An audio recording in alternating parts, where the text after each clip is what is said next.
Dilluns 16 de gener. Avui a 2:15 hem tingut la reunió i l'he gravat. Hola. Hola.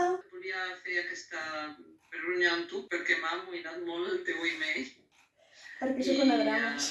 La Patrícia m'ha explicat millor per què no podem fer cap gran canvi a la portada. És que, a veure, aquesta portada ja ha començat a circular. El meu llibre ja surt com a estrena propera al web d'Edicions 62 i també surt a Amazon. Ja és oficial. Ara sí que ja no hi ha volta enrere. Vull dir, no n'hi ha hagut mai, de fet, des que vaig signar el contracte ja no hi havia volta enrere, però vull dir que ara es veu que és oficial. El tema és que l'editorial pot canviar la portada, però Amazon ja no la canviarà. La primera és la que es queda. Si la canvien, algunes vegades sortirà la nova, perquè a la web nosaltres la canviarem, a vegades sortirà la vella. Llavors, el canvi que no sigui excessiu perquè es vegi que és el mateix llibre. Per això el que procurarem és fer un petit canvi, que alguna de les taques que hi ha sigui lila. Així, la d'Amazon i la de l'editorial semblaran la mateixa portada, per molt que canviï algun color, perquè mantindran la mateixa forma. I jo estaré més contenta perquè se m'ha posat entre cella i cella que el llibre de la filòloga de guàrdia hi ha d'haver lila. Groc sí, però lila també. La Patrícia també m'ha dit que van interpretar la meva resposta aquella de moment m'agrada prou com un ok, sí, m'agrada la portada, endavant,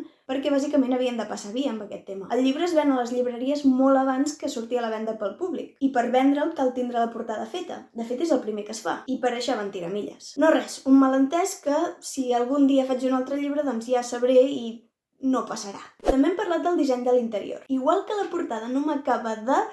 L'interior em sembla una punyetera fantasia. Per dintre m'encanta. O sigui, que me'l miro i dic, va, sí, és tal com me l'havia imaginat i aleshores, super. Vull dir que valoro molt la feina de la dissenyadora. És evident que la tia domina. I ha entès a la perfecció el concepte del llibre. I també valoro molt la selecció de dissenyadora que ha fet l'editorial. Es veu que van provar 2 altres dissenyadors abans d'escollir aquesta. O sigui que no és que es quedessin amb el primer que passava. Perquè, no sé si ho havia dit, però la dissenyadora no és de l'editorial. És una persona externa que han contractat expressament per aquest llibre. Divendres també em van passar el llibre sencer maquetat amb les correccions de la correctora perquè m'ho miri a veure si em semblen bé. Em posaré a mirar-m'ho dimecres al matí, si tot va bé. En principi ho he de tindre a finals de setmana com a molt tard, però és que no m'hi puc posar abans. I, per cert, no m'han passat el llibre sencer perquè encara hi falten les últimes pàgines, entre les quals hi ha aquell capítol amb el qual vam tindre una miqueta de conflicte amb la Patrícia, que ja us vaig explicar. Però aquesta setmana, en principi, me'l passaran. Últimes coses. Hem xerrat de la promo. La Patrícia m'ha demanat que em reservi el cap de setmana de Sant Jordi, el d'abans i el de després, perquè molt probablement tocaran a signar llibres. I per acabar m'ha comentat que tindrem una reunió amb màrqueting per parlar de com podem aprofitar les meves xarxes per fer promo del llibre i totes aquestes coses. Caldrà parlar també de com gestionem tots els episodis d'aquest blog. Us seguiré mantenint informats, família. Fins la propera!